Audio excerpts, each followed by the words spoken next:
You felt it, that pull toward someone who gave you nothing to hold on to. No promises, no performances, no chasing. And yet your mind kept circling back. Not lust, something quieter. Something that felt like recognizing a piece of your own soul you didn't know had a face. Carl Jung spent decades mapping this invisible force. He called it the Anima. And today, you're going to learn the 7 secrets that activate it, so that attraction is no longer a game you play, but a gravitational field you become. Stay with me until the end, because what you're about to discover doesn't just change how others see you. It changes how you experience your own existence. A question most people never ask. Why do some women bypass logic, bypass effort, and still hold a man's attention like a quiet flame he can't look away from? It's not beauty. It's not tactics. It's not even personality, in the way we usually define it. Something much older is at work, and once you see it, you'll never look at attraction the same way again. Part 1. The architecture of unseen attraction. Within every man's inner world lives an image of a woman he cannot fully name. Not a fantasy, not a specific person. More like a half-remembered dream that feels both foreign and deeply familiar. Jung called this the Anima, the hidden feminine dimension within the male psyche. It silently shapes what he finds beautiful, what stirs him, what he longs for in the quiet moments when no one is watching. Here's the part that remains invisible to most people. A man doesn't fall for a woman because of her surface qualities. He falls because something in her touches a place inside him that even he has never fully explored. When the anima is stirred, attraction stops being a choice. It becomes an inner migration, a movement towards something that feels like home, but remains endlessly mysterious. Think of it this way. Most attractions burn bright for a few weeks, then collapse under the weight of familiarity. But anima-based attraction does the opposite. The less he can pin you down, the more alive he feels in your presence. That's the paradox we're going to decode. The anima is not a polished ideal. It's a fusion of opposites that society rarely allows to coexist. Softness that doesn't break, depth that doesn't drown, warmth wrapped around an untouchable core. When a woman lives in alignment with these layers, without explanation, without apology, she begins to resonate at a frequency that feels ancient to a man. And that is where obsession quietly takes root. Not because she demands his focus, but because his own unconscious keeps reaching for her. At this level, you're no longer just a person to him. You become a symbol, a living bridge to the parts of himself he's lost or forgotten. That's why some women remain unforgettable, even when they don't fit any conventional mold. They don't perform. They don't shrink. They protect their inner world like a sanctuary, and that sanctuary is what the anima endlessly seeks. Now a deeper question emerges. How can a woman touch this primal chord without ever studying a single concept?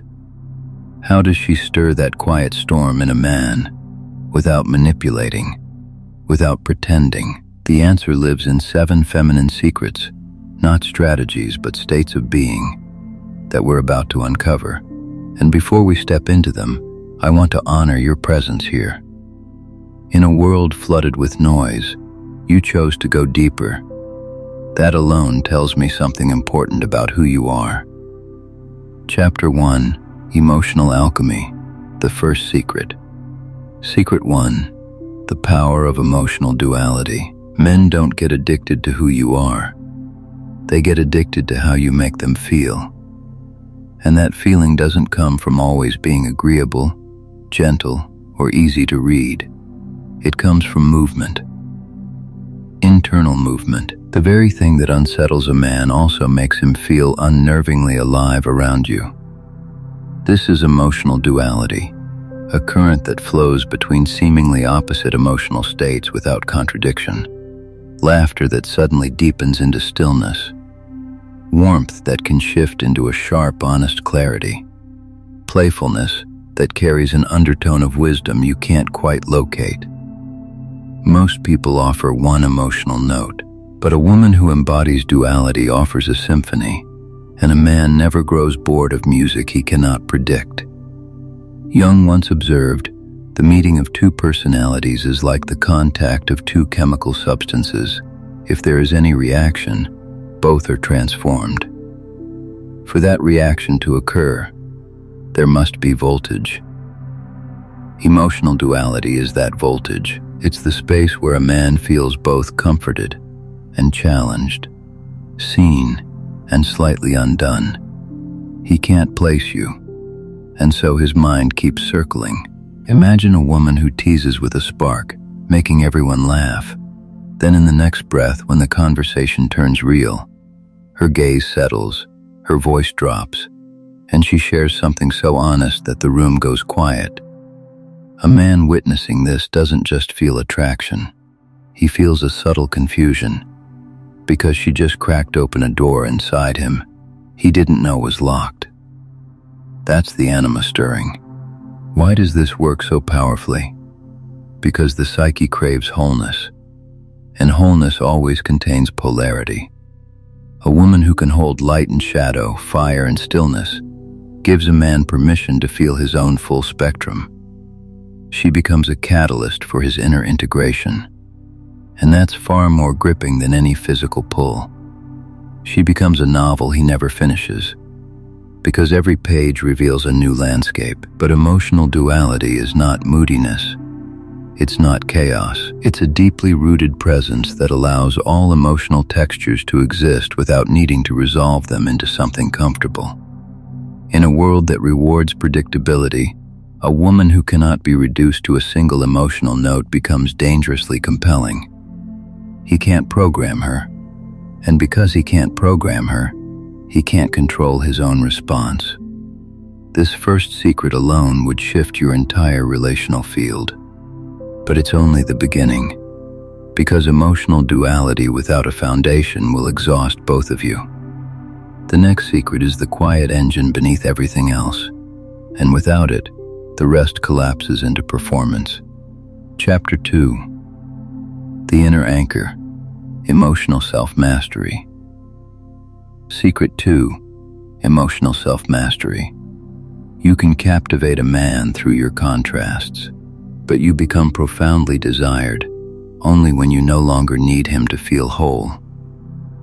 From a Jungian perspective, maturity is not about shutting down emotion. It's about no longer being possessed by it. A person who hasn't done this inner work reacts instantly. Joy demands to be shared. Sadness demands consolation. Insecurity demands immediate reassurance. Everything is an emergency. But a woman on the path of individuation has built something rare, an internal pause. Between the emotional trigger and her response, there is a space. That space is the difference between reaction and sovereignty. Consider a scenario every woman knows.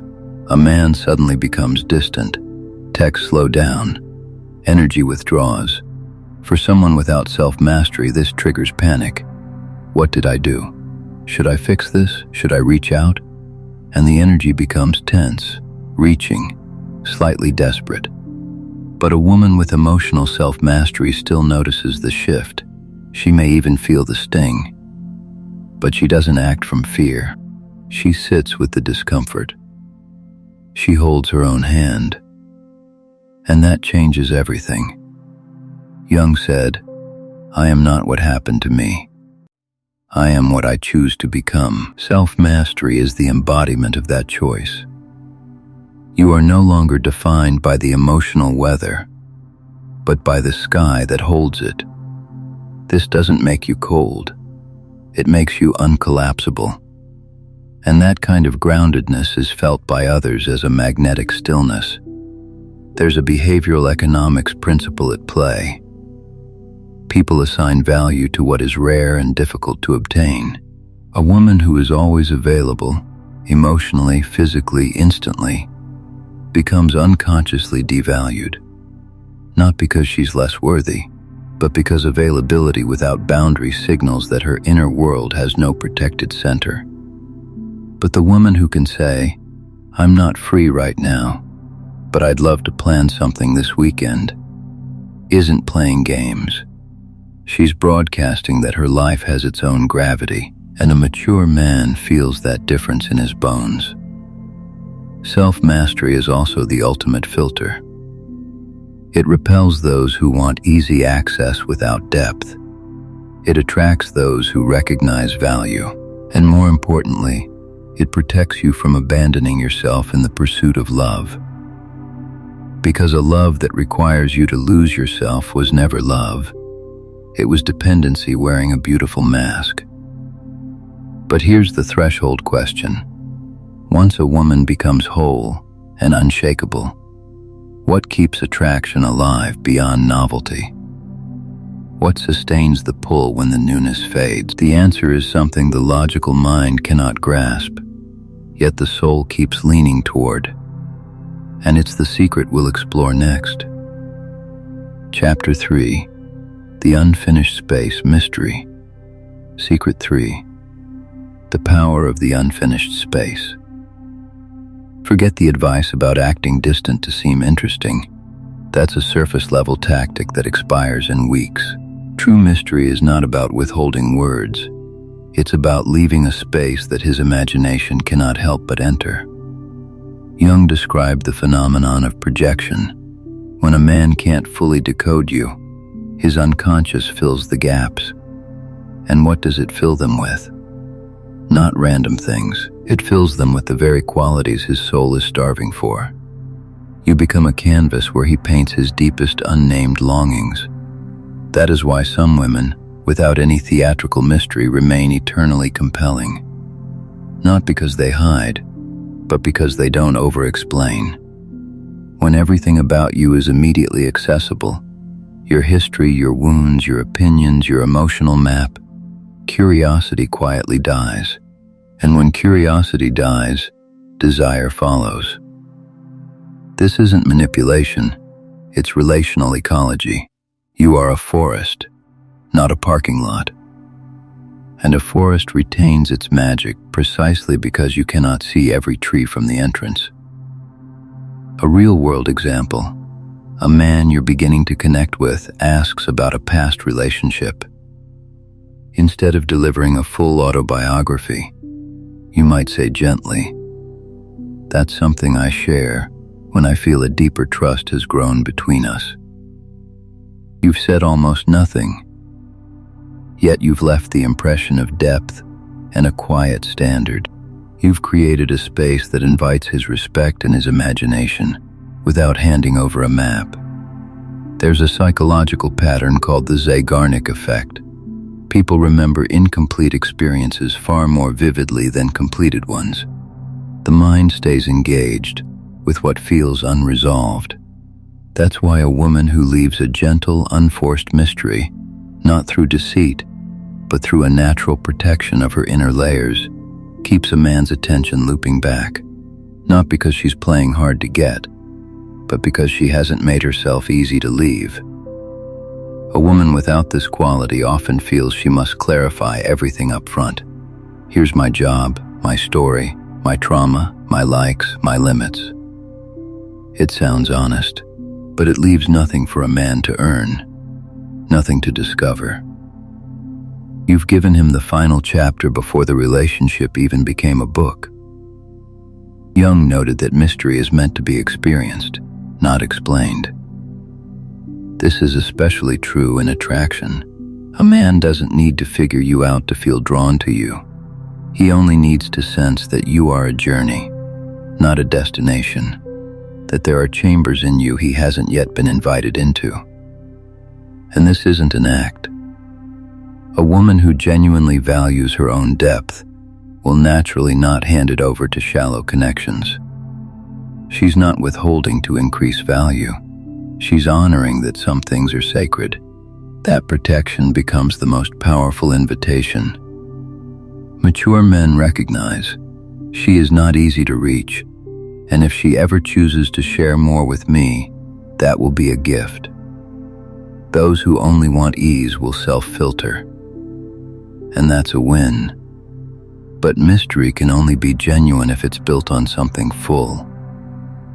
An empty person trying to be mysterious is just confusing. The fourth secret is the foundation that makes mystery natural, the ability to create your own joy. Chapter 4, The Internal Sun, Creating Your Own Joy. Secret 4, Radical Self-Generated Aliveness. Many women spend years trying to become more interesting, more pleasant, more accommodating, only to feel their energy slowly drain. Not because they're giving too much, but because they've unconsciously handed their source of aliveness over to someone else. And the cruel paradox is this: the more you need someone else to light you up, the less attractive you become to them. In Jung's framework, libido is not just sexual desire, it's the total life force you invest in the world. When a woman cannot generate her own joy, that energy leaks outward, attaching to a partner as a primary supply. The relationship stops being a connection between two whole individuals and becomes a dependency system. That doesn't create attraction. It creates a quiet, suffocating pressure that a man can feel even if he never names it. Picture two women. One checks her phone obsessively, feels empty when alone, and her laughter seems available only when a man is witnessing it.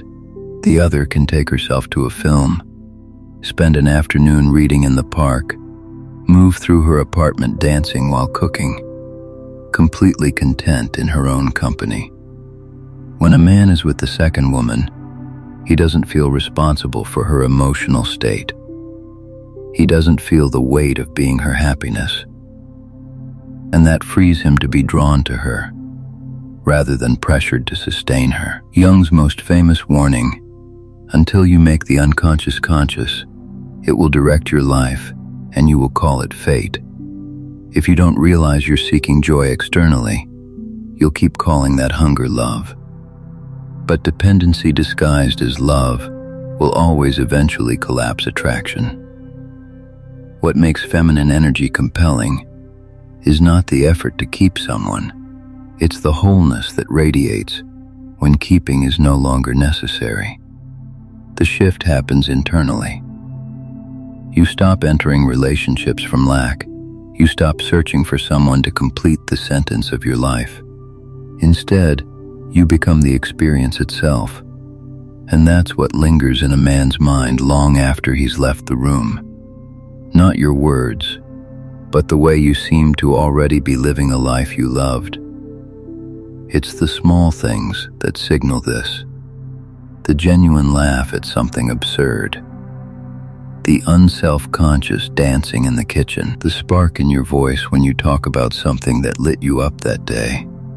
A book passage, a stranger's kindness, the way the afternoon sun hit your wall. These aren't performances. They're the natural overflow of a woman who has learned to extract meaning from her own existence. And that overflow is magnetic. You become a source, not a seeker. When your energy is no longer scattered and dependent, it concentrates, like a quiet, steady light that doesn't need to announce itself. And here's the threshold. Once you are whole and lit from within, the next secret becomes crucial. Because wholeness alone can sometimes become a still, solitary pool. Full presence is what turns that pool into a current that others feel drawn into. Chapter 5, The Anchor of Now, Full Presence. Secret 5, Radical Presence in Every Exchange. In a world of distracted minds, The rarest gift you can give another human is your complete, undivided attention. Not the performance of listening, but the visceral experience of being seen. This is a need so deep that when it's met, it bypasses logic and registers directly in the soul. Jung described individuation not just as self-awareness, but as the ability to be fully alive in reality, not lost in rumination, not filtering everything through an agenda. When you're fully present with a man, you're not drifting, not checking your phone, not mentally preparing your response. You're there, and that presence says something no compliment can match. In this moment, you matter. Men are drawn to women who make them feel heard, without being corrected. Often when a man shares something vulnerable, stress, self-doubt, a quiet fear, he isn't asking for a solution, he's asking for a witness. If you interrupt with, "Oh, I went through that too," you should. You break the connection. But if you simply stay, with steady eyes and a quiet nod, you offer something therapeutic. That silence can be the most profound form of comfort. Presence isn't a communication technique you practice. It's a byproduct of your own inner stillness. A woman who can sit with silence, with uncertainty, with raw emotion without needing to fill the space, she becomes an emotional safe harbor. And a man who finds that harbor will remember it as something rarer than passion. Consider the contrast. A man may know many women who are beautiful, witty, socially adept, but if one day he sits across from a woman and realizes he doesn't need to perform, doesn't need to be interesting, doesn't need to protect his image, he encounters a safety deeper than romance. That's not about technique. That's pure presence. Research in trauma therapy shows that a grounded human presence can be more healing than any analysis. Because a wounded person doesn't need explanation. They need someone who stays without making them wrong for what they feel. And men, no matter how strong they appear, crave this more than they admit. A woman who offers this presence becomes an unspoken anchor. But even the deepest presence, if constant and without rhythm, can eventually fade into the background. That's why the sixth secret is about the power of strategic withdrawal, not out of fear, but out of reverence for your own time. Chapter 6. The Echo After You Leave, Strategic Scarcity. Secret 6. The Echo Effect. There is a moment that shapes attraction more than any conversation. It's the moment after you leave, the quiet that follows your presence. That silence can be forgettable, or it can become an echo that pulls him back toward you. This isn't about manipulation. It's about the natural consequence of a woman who doesn't make her presence absolute. Jung noted that the mind oscillates between sense and nonsense. It's not captivated by total clarity, but by what invites it to wander, imagine, and return. When you are always there, instantly responsive, perpetually available, you become a closed loop. There is nothing for his mind to reach for. But when you step back naturally, because your life is genuinely full, you create a gap. And in that gap, his emotional investment grows. He thinks about you more, not less. Strategic scarcity is not coldness. It's the simple truth that your time and attention are finite treasures. A woman who always replies within seconds, always says yes, always reshapes her schedule. She unconsciously sends the message, "My world revolves around you." Over time, that becomes expected. An expectation kills value. But the woman who says, "I have plans this morning, but I'd love to see you after 4, she communicates something different. She values her own rhythm. And that makes the time she does offer feel like a choice, not a given. A quick example. It's a Saturday morning. You have a yoga class, then coffee with a friend, then some quiet reading. A message comes, "Can I see you this morning?" You feel the pull of desire, but you respond gently, "I'd love to, but I'm already committed this morning. I'm free after 4 if you'd like to meet." There's no rejection, no game, just clarity. And in that clarity, his mind does something interesting. A flicker of disappointment, yes. Then attention. He realizes you aren't orbitless. And suddenly, the time he does get with you carries a subtle increased weight. Scarcity also lives in unpredictability. When you're always initiating, always maintaining the connection, always carrying the relational energy, the other person never has to invest. And without investment, attachment doesn't deepen. But when you allow natural space, the other person steps forward. He begins to wonder, to plan, to miss. And it's often in those gaps, not in continuous contact, that emotional bonds strengthen. In the end, strategic scarcity isn't about what you do to others. It's about how you honor your own value. When a woman doesn't give everything at once, doesn't let just anyone into every corner, and maintains her own rhythm, she creates a space that draws others in. And once someone has invested that energy to reach you, they rarely walk away easily. It's not your constant presence that keeps them. It's the feeling that they have never fully possessed you. And now, we arrive at the final secret, the one that transforms everything you've learned into a lasting, quiet gravity. Because once you've become whole, present, and rare, what remains is not about you doing more. It's about what you allow. Chapter 7. The gift of receiving. Allowing him to step forward. Secret 7. The quiet invitation. Jung wrote, "Man needs difficulties. They are necessary for health." This applies to the soul of relationship. A man does not deeply attach to what comes too easily. Without challenge, without the need to actively reach, his emotions remain shallow. But when he has to step forward, think, act, invest to connect with you, his feeling gains substance, not through artificial games, but through a simple shift in your inner posture. This final secret is about allowing. A woman who is whole, joyful, and complete can still make a mistake. She can fill every space, solve every problem, and in doing so, leave no room for a man's energy to enter.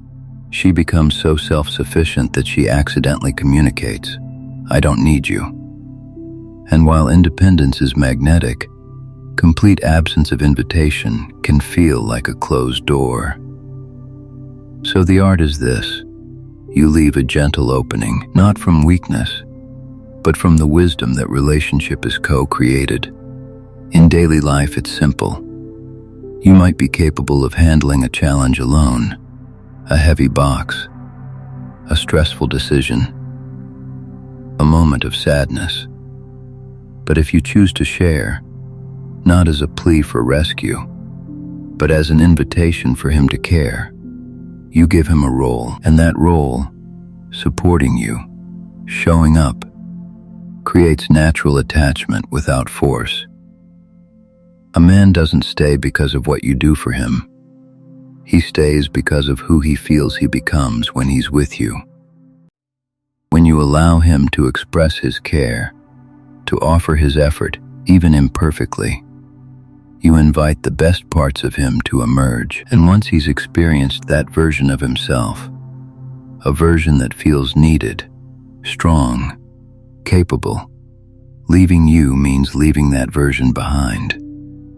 That's a loss most men are not willing to accept easily. This isn't about playing small. It's about the intelligence of space. You remain whole, but you don't dominate the whole relational field.